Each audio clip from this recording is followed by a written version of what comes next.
നമസ്കാരം സാർ. നമസ്കാരം സർ, സാധ്യതാ പട്ടിക നിലവിൽ വന്നുകൊണ്ടിരിക്കുകയാണ്. നമുക്ക് പാല എടുക്കുകയാണെങ്കിൽ പാലയിൽ കഴിഞ്ഞ 50 വർഷമായി കെ മാണി ജയിച്ചുകൊണ്ടിരുന്ന ഒരു സ്ഥലമായിരുന്നു. കഴിഞ്ഞ 5 വർഷത്തിലാണ് അതിൻ്റെ ഒരു മാറ്റമുണ്ടായത്. ഈ 2026 വീണ്ടും ജോസ് കെ മാണി, മാണി സി കാപ്പൻ, ഷോൺ ജോർജ്, ഈ 3 സ്ഥാനാർത്ഥികളാണ് നിർണായകമായിട്ട് അവിടെ നിൽക്കാൻ പോകുന്നത്. എന്താണ് അങ്ങയുടെ വിലയിരുത്തൽ പാലയിനെ കുറിച്ച്? ഈ കേരളത്തിൽ ഏറ്റവും കൂടുതൽ ശ്രദ്ധിക്കപ്പെടുന്ന മണ്ഡലങ്ങളിൽ ഒന്നായിരുന്നു പാല. ഇപ്പോൾ മറ്റൊരർത്ഥത്തിലാണ്, ഇപ്പോൾ അല്ല എന്നല്ല ഞാൻ പറയുന്നത്. അതിന് കാരണം എന്ന് പറയുന്നത് പാലായുടെ സർവസ്വമായിരുന്ന കെ മാണി സാറാണ്. കെ മാണി എന്ന് പറയുമ്പോൾ ഞാൻ ഒരു പോസ് കൊടുത്തിട്ടുണ്ട് പറയുന്നത്, കെ മാണി സാറാണ്. എല്ലാവർക്കും കെ മാണി സാറാണ്. വല്ലാത്തൊരു ഇഴയെടുപ്പ് അവിടുത്തെ പാലയുമായി മണി എന്ന് പറയുന്ന മനുഷ്യനുണ്ടായിരുന്നു.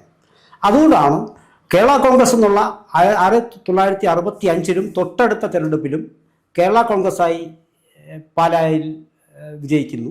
ശേഷം കേരള കോൺഗ്രസിൻ്റെ ഈ പിളർപ്പ് പല പല ചൊല്ലുകൾക്കും കേരളത്തിൽ വഴിയൊരുക്കിയിട്ടുള്ളതാണ്. അതുകൊണ്ട് അതിലേക്ക് കടന്നു പോകുന്നില്ല, വലിയൊരു ചരിത്രം അവിടെ പറയേണ്ടി വരും. എന്തായാലും 13 വർഷക്കാലം ഈ പിളർപ്പിന് ശേഷം കേരള കോൺഗ്രസ് മാണി ഗ്രൂപ്പായിട്ട് പിന്നെ കെ മാണി അല്ലാതെ മറ്റൊരാൾ അവിടെ ജയിച്ചിട്ടില്ല എന്നുള്ളതാണ്.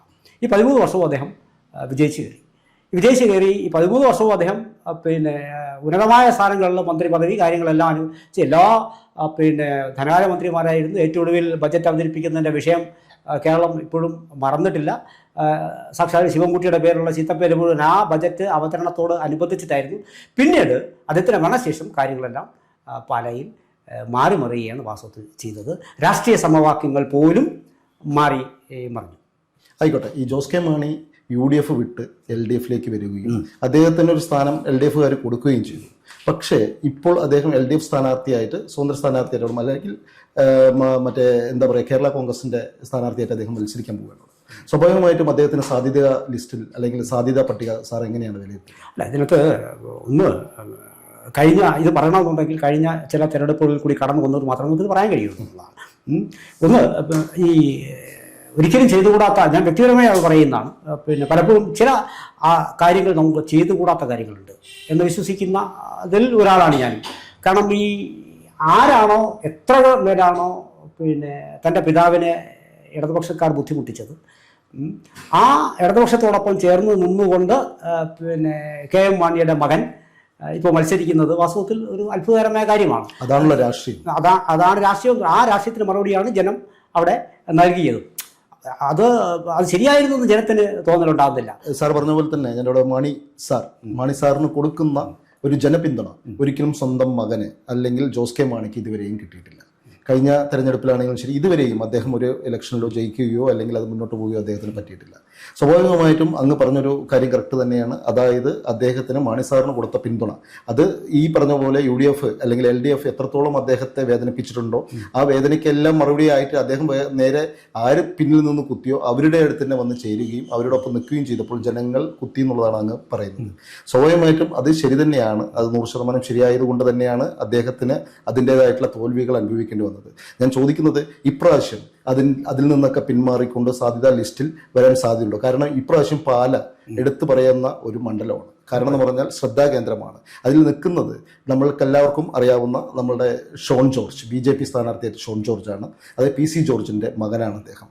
പിന്നെ കഴിഞ്ഞ MLA ആയി നിൽക്കുന്ന മാണി സി കാപ്പനാണ് UDF സ്ഥാനാർത്ഥിയായിട്ട് നിൽക്കുന്നത്. മൂന്നാമതായിട്ട് പറയാൻ പോയി കഴിഞ്ഞാൽ LDFന്റെ ജോസ് കെ മാണി സാറുടെ മകനുമാണ് നിൽക്കുന്നത്. ഇത് നമുക്ക് കണക്കുകളിലേക്ക് വന്നിട്ട് കാര്യങ്ങൾ ഇപ്പോൾ ഷോൺ ജോർജ് വരുന്നതാണ് പാലാ മണ്ഡലത്തിൻ്റെ ഇക്കുറിയുള്ള ഒരു സവിശേഷമായ സാഹചര്യം എന്ന് പറയുന്നത്. അതാണ് കേരളം ഉറ്റുനോക്കുന്നത്. കാരണം കേവലമായ മാണി സി കാപ്പനോ ഒരുപക്ഷെ ജോസഫ് മാണിയും കൂടി തന്നിലായിരുന്നു മത്സരമെങ്കിൽ, നേരിട്ടുള്ള മത്സരമായിരുന്നെങ്കിൽ ഒരുപക്ഷെ അതിനകത്ത് ഒരു താല്പര്യ ചരിത്രം ഉണ്ടാവും.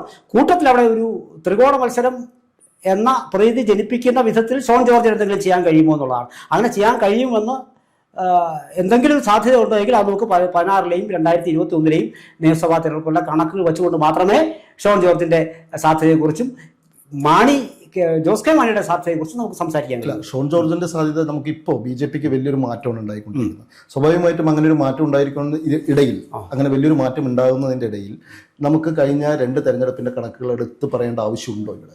കാരണം വെച്ചാൽ അവിടെ ഇടയിൽപ്പെട്ട് അരഞ്ഞു പോകാനുള്ള സാധ്യത കൂടുതലാണ്. 2 തവണ എന്ന് പറയുന്നത് മൂന്നാമതൊരു സ്ഥാനാർത്ഥിയില്ല. ഷോൺ ജോർജ് ആരുടെ സ്ഥാനാർത്ഥിയാണ്? BJPയുടെ സ്ഥാനാർത്ഥിയാണ്. BJP ഇപ്പോൾ എത്ര വോട്ട് അവിടെ BJPക്ക് എത്ര വോട്ടുണ്ട് എന്ന് നമുക്ക് നോക്കേണ്ടതുണ്ടെന്നുള്ളതാണ് ഞാൻ പറഞ്ഞത്. ആ വോട്ട് കേവലമായ വോട്ടുകളെ ഉണ്ടായിരുന്നുള്ളൂ. ആ വോട്ടുകൾ മറികടന്ന് ഷോണിന് വരാൻ കഴിയുമോ ഇല്ലയോ എന്നുള്ളതാണ് നമ്മുടെ ചോദ്യം എന്ന് പറയുന്നത്. അങ്ങനെയെങ്കിൽ അതൊരു വലിയ മാറ്റമാണ് സംഭവം. അപ്പോൾ വളരെ ഞാൻ കണക്ക് പറഞ്ഞുതരാം. BJPക്ക് അവിടെ ഉണ്ടായിരുന്ന 24,821 വോട്ടാണ് BJP 2016 പിടിച്ചത്. അത് പിന്നെ പ്രമീള ദേവി എന്ന് പറയുന്ന മറ്റൊരാൾ മത്സരിക്കുമ്പോൾ 10,000-ൽ പരം വോട്ടുകളാണ്. അതായത് BJPക്ക് അവിടെ കൃത്യമായ പോക്കറ്റ് വോട്ട്സ് ഇല്ല. ഉണ്ടെങ്കിൽ തന്നെ അത് 2 കൂടി 15 വെച്ചോളൂ. ഈ 15-ൽ നിന്ന് എത്രമേൽ മുന്നോട്ട് വരാൻ സാധിക്കുമെന്നുള്ളതാണ് അവിടെ നമ്മൾ നോക്കേണ്ടത്. കെ എം മാണി ജയിക്കുമ്പോൾ 4,703 2016 ഭൂരിപക്ഷം 4,000 വെക്കുക. ഇനി തിരിച്ച് മാണി സി കാപ്പൻ മത്സരിക്കുന്ന സമയത്ത്, ജോസ് കെ മാണി മത്സരിക്കുന്ന സമയത്ത് അത് 15,000+ ആയിട്ട് മാറുകയാണ് ചെയ്തത്. അപ്പോൾ അവിടെ ടോട്ടൽ വോട്ട്സ് എന്ന് പറയുന്നത് 58,000 69,000 ഒക്കെയാണ് ടോട്ടൽ വോട്ട്സ്. ഈ 10,000 15,000 വോട്ടിൽ നിന്ന് നിങ്ങൾക്ക് 40 50 വോട്ടുകൾ പിടിച്ചാൽ മാത്രമേ നിങ്ങൾക്ക് പിന്നെ BJP കാൻഡിഡേറ്റ് ജയിക്കാൻ കഴിയുള്ളൂ.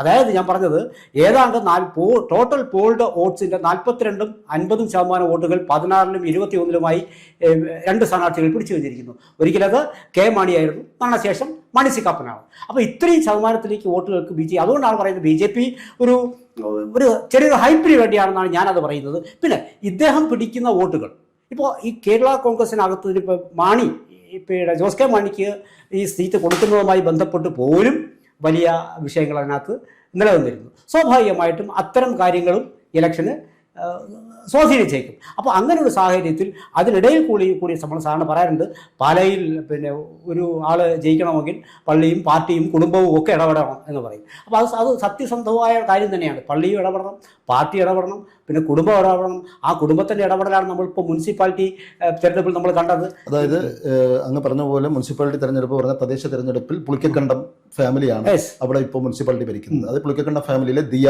പുളിക്കക്കണ്ടമാണ് ഇപ്പോൾ അവിടുത്തെ ചെയർപേഴ്സൺ ആയിട്ട് നിൽക്കുന്നത്. സ്വാഭാവികമായിട്ടും ഞാൻ അതാണ് അങ്ങോട്ട് നേരത്തെ ചോദിച്ച ചോദ്യം തന്നെയാണ്. അത് സ്വാഭാവികമായിട്ടും അതായത് മാണി സാർ 50 വർഷം നീണ്ടകാലം അവിടെ മത്സരിച്ച് വിജയിച്ച സ്ഥലത്താണ് ഇപ്പൊ ജോസ് കെ മാണി അവിടെ നിന്ന് തോറ്റുകൊണ്ടിരിക്കുന്നത്. സ്വാഭാവികമായിട്ടും അതേ തിരിച്ചടി തന്നെ ജോസ് കെ മാണിക്ക് വീണ്ടും കിട്ടില്ലേ എന്നാണ് ഞാൻ അങ്ങോട്ട് ചോദിക്കുന്നത്. അല്ല, അവിടെ അതാണ് ഞാൻ പറഞ്ഞത്. ഇതിനകത്ത് വല്ലാത്തൊരു അവസ്ഥയിലാണ് ഇപ്പോൾ ഈ ട്രയാങ്കിൾ ആണെങ്കിൽ ഇവിടുത്തെ മുനിസിപ്പാലിറ്റി സംഭവിച്ചതെന്ന് പറയുന്നത് 3 സീറ്റുകൾക്കാണ് ഈ പുളിക്കക്കണ്ട ഫാമിലിയിൽ നിന്ന് ആൾക്കാർ ജയിച്ചു വന്നത്. 3 പക്ഷേ 26 പിന്നെ മുനിസിപ്പാലിറ്റിയിൽ 12-ഉം 10-ഉം പിടിച്ചു. അപ്പോൾ 4 സീറ്റ് പിന്നെ സ്വതന്ത്രം പിടിക്കുകയാണ് ചെയ്യുന്നത്. അതിൽ 3 പുളിക്കക്കണ്ട ഫാമിലി വരുന്നത്. അപ്പോൾ അവിടെ നിർണായക ശക്തിയാവാനുള്ള അവസരം ഈ 3 സീറ്റുള്ള ആൾ, അങ്ങനെയാണ് ഇപ്പോഴും പിന്നെ രാഷ്ട്രീയം എന്ന് പറയുന്നത്. അപ്പോൾ അവർക്കാണ് സ്വാഭാവികമായിട്ടും അതിനകത്ത് ഇപ്പോൾ അവരാണ്, ആ കുട്ടിയാണ് ഇത് തന്നാൽ വരുമെന്ന് പറഞ്ഞത്. സ്വാഭാവികമായിട്ട് അതിനെ കുടുംബം അറിയണമെന്ന് പറയുന്നത്. ഇവിടെ നിർണായകമായ സ്വാധീനം ചെലുത്താൻ കഴിയുന്നത് കുടുംബങ്ങൾക്കുണ്ട് ഉറപ്പായിട്ടുണ്ട്. പിന്നെ ഷോൺ ജോർജിൻ്റെ വരവ് സഭകൾക്ക്, കത്തോലിക്ക സഭയ്ക്ക് അവിടെ നല്ല സ്വാധീനമുണ്ട്. അപ്പോൾ ഈ കത്തോലിക്ക സഭ എവിടെ നിൽക്കും എന്നൊരു വലിയ ചോദ്യം ഇപ്പോൾ ഉണ്ട്. അച്ഛനും മകനും മത്സരിക്കുകയാണ്. അച്ഛനും മകനും മത്സരിക്കുന്നതാണ് സ്വാഭാവികമായിട്ടും. അപ്പോൾ അതുപോലെ രണ്ടിടത്താണെങ്കിൽ കൂടി ഈ കത്തോലിക്ക സഭ ഈ പറയുന്നത് പോലെ എത്ര കണ്ട് ഇപ്പോൾ നോക്കിക്കോളൂ, ഇലക്ഷൻ കഴിയുമ്പോൾ വളരെ ക്ലിയർ കട്ടായിട്ട് ഞാൻ പറഞ്ഞുതരാം. ഓരോ വോട്ടും ഈ പറയുന്ന ഒരു പ്രശ്നങ്ങളൊന്നും ബഹളങ്ങളൊന്നും ഷോൺ ജോർജ് ഉണ്ടാക്കാൻ പോകുന്നില്ല സ്വാഭാവികമായും. കാരണം പാലയിലെ വോട്ട് അങ്ങനെയാണ്. ഇതിനകത്ത് ഇക്കുറി ജോസ് കെ മാണി കണ്ടത് ചെറിയ ഒരു വോട്ടിൻ്റെ ഒരു ഷിഫ്റ്റ് തനിക്ക് അനുകൂലമായി ഉണ്ടാകാനുള്ള സാധ്യത അദ്ദേഹം മുന്നിൽ കണ്ടിരുന്നു. പക്ഷേ അദ്ദേഹം മുന്നിൽ കണ്ടു എന്ന് പറയാൻ എനിക്ക് തോന്നുന്നില്ല. കാരണം പറഞ്ഞാൽ അദ്ദേഹം ഒരിക്കലും സ്ഥാനാർത്ഥിയാകണമെന്ന് അവിടെ പറഞ്ഞിട്ടില്ല.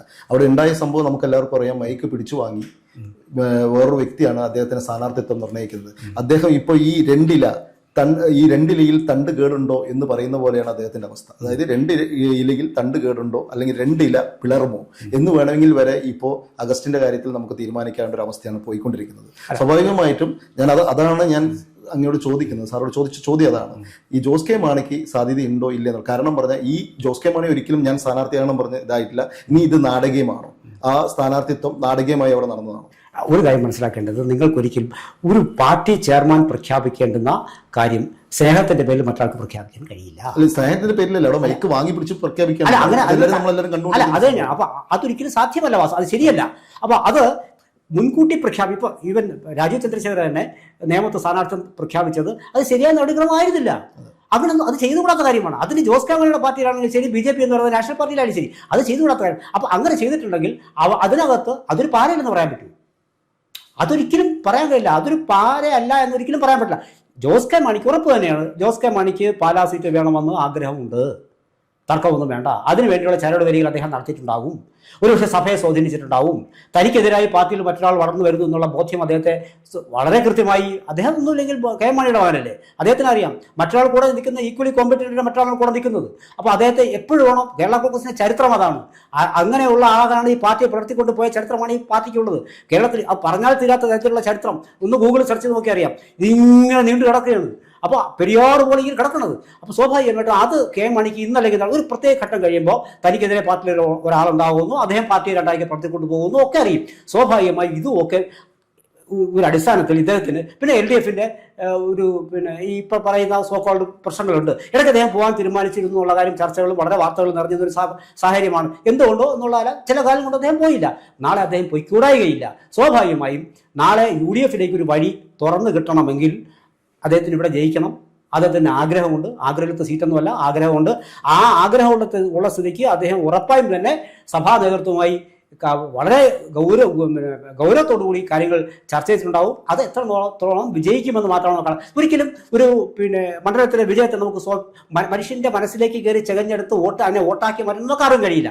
പക്ഷെ കാര്യങ്ങൾ വെച്ച് നോക്കുമ്പോൾ സ്വാഭാവികമായിട്ടും ഷോൺ ജോർജ് പിടിക്കുന്ന വോട്ട് അത് അവിടെ നിന്ന് എത്ര കൊണ്ട് പിടിച്ചുകൊണ്ട് പോയാലും ഈ പള്ളി വോട്ടെ പിടിച്ചുകൊണ്ട് പോകാൻ പറ്റുള്ളൂ കൂടുതലായിക്കോട്ടെ സ്വാഭാവികമായും. അപ്പോൾ ഞാൻ ഒന്ന് പറഞ്ഞു നിർത്തിക്കോട്ടെ. അപ്പോൾ സ്വാഭാവികമായിട്ട് അത് ആണ് വാസ്തവത്തിൽ ഇപ്പോൾ വിധി നിർണായകമായി മാറുന്നത്. അത് മറികടക്കാൻ കഴിഞ്ഞാൽ ജോസ് മാണിക്ക് ഈ സാധ്യത നമുക്ക് തള്ളിക്കളയാൻ കഴിയില്ല. അപ്പോൾ അങ്ങ് പറയുന്നത് UDF സ്ഥാനാർത്ഥിയും ഇപ്പോൾ നിലവിലുള്ള MLAയുമായിട്ടുള്ള മാണി സി കാപ്പൻ വീഴുമെന്നാണ് പറയുന്നത്. വീഴാനുള്ള സാഹചര്യം ഇല്ല എന്ന് നമുക്ക് പറയാൻ കഴിയില്ല. കാരണം എന്ന് പറയുന്നത് ഈ UDF തരംഗമുള്ളപ്പോൾ UDF അതിനകത്തൊരു സ്വാധീനം തരംഗമൊക്കെ ശരിയാണ്. പക്ഷേ എങ്കിലും പള്ളികളുടെ സ്വാധീനം ഞാൻ പറഞ്ഞില്ല, അതിനകത്ത് ചില അണ്ടർ കറൻസ് ഉണ്ട്. സ്വാഭാവികമായിട്ടും നമുക്ക് അതിനെ കണ്ടില്ലെന്ന് മരിക്കാൻ കഴിയില്ല. ഏറ്റവും കൂടുതൽ സഭ എപ്പോഴും നോക്കിയുള്ള ഒരു ബാർഗനിങ് കപ്പാസിറ്റി ഉള്ള ആൾക്കാരെ സ്വാധീനിച്ച പിന്താങ്ങിയ ഒരു അവസ്ഥയാണ് കേരളത്തിലും എപ്പോഴും സഭയ്ക്കുള്ളത്. ഇവിടെയും സ്വാഭാവികമായിട്ടും ഈ UDF വികാരം എന്നുള്ളതിലുപരി ഈ മാണിയുടെ പുത്രൻ എന്നുള്ള വികാരം ഒരു പക്ഷേ കളിക്കലും തള്ളിലും കാണാൻ കഴിയൂ ഇല്ല. അങ്ങനെ ഉണ്ടെങ്കിൽ അത് നേരത്തെ തന്നെ അവർ ജയിപ്പിക്കേണ്ടതല്ലേ? സാഹചര്യം മാറിയിരിക്കുന്നു. നാളെ ഇദ്ദേഹം തിരിച്ച് UDFിലേക്ക് പോലെന്ന് പറയാൻ പറ്റുമോ? അതാണ് പറഞ്ഞത്. ഒരു മുൻകൂട്ടി ഇതിനകത്ത് ചില ചർച്ചകൾ നടത്തിയിട്ടുണ്ടാവും. ആ ചർച്ചകളുടെ അടിസ്ഥാനത്തിൽ സ്വാഭാവികമായിട്ടും അത് വർക്കൗട്ട് ചെയ്യണം എന്ന് ഞാൻ പറയുന്നില്ല. ചെയ്യാനുള്ള സാധ്യത നമുക്ക് തള്ളിക്കളയാൻ കഴിയില്ല. ഏറ്റവും ഒടുവിലായി നടന്ന ലോക്കൽ ബോഡിയുടെ കാര്യം കൂടി ഞാനിപ്പോൾ പറഞ്ഞു തരാം. 50,350 വോട്ടിലാണ് UDF. എപ്പോഴും ഈ പാലെന്ന് പറയുന്നത് എപ്പോഴും UDFിനോട് ചേർന്ന മണ്ഡലം ഇല്ല നമ്മൾ പറയുന്നില്ല. പക്ഷെ അത് വല്ലപ്പോഴുള്ള സാഹചര്യങ്ങളും മാറാനുള്ള സാധ്യതയുള്ളൂ.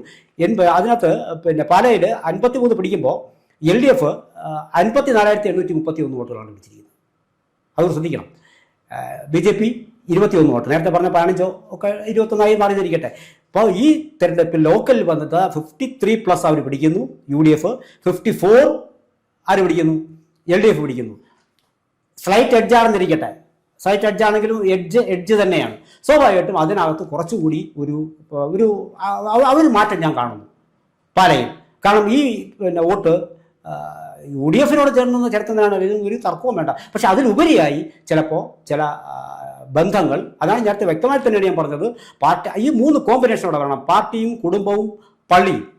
അതിനകത്ത് ആ കോമ്പിനേഷൻ സ്വാഭാവികമായിട്ടും അതിൻ്റെ അടിസ്ഥാനത്തിൽ ഒരു പക്ഷേ നാളെ അദ്ദേഹം UDFിലേക്ക് കാലെടുത്ത് വെച്ചുകൂടായുകയും ഇല്ല. സ്വാഭാവികമായിട്ടും ഇത് പല തെരഞ്ഞെടുപ്പിൻ്റെ കണക്ക് വെച്ച് നോക്കുമ്പോൾ അതാണ് സ്വാഭാവികം വന്നു ചേരുന്നത്. ഇന്ന് എനിക്കിപ്പോഴും നല്ല ഓർമ്മയുണ്ട്.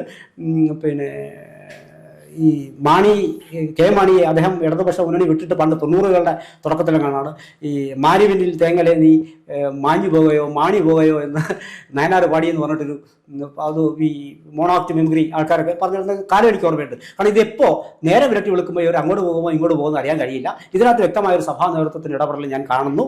ആ ഇടപെടൽ ആർക്കനുകൂലം എന്നുള്ളതിനനുസരിച്ചിരിക്കും ഇവിടുത്തെ വിധി. എന്തായാലും നിർണായക പോരാട്ടമാണ് പാലയിൽ നടക്കുന്നത്. നമുക്ക് സമയങ്ങളുണ്ട്, സമയങ്ങളില്ല, പെട്ടെന്ന് ഇനിയും നമുക്ക് അറിയാൻ പറ്റും. കാത്തിരുന്ന് കാണാം. ദിവസങ്ങൾക്കുള്ളിൽ തന്നെ നമുക്ക് അറിയാൻ പറ്റും എന്താണ് സംഭവിക്കാൻ പോകുന്നത്. നന്ദി, നമസ്കാരം. കൂടുതൽ വാർത്തകളും വിശേഷങ്ങളും നേരിട്ട് ലഭിക്കാൻ ജനങ്ങളിൽ നിന്ന് ജനങ്ങളിലേക്ക് ജനഭൂമി ന്യൂസ് സബ്സ്ക്രൈബ് ചെയ്യൂ. ബെൽ ബട്ടൺ അമർത്താനും മറക്കരുത്.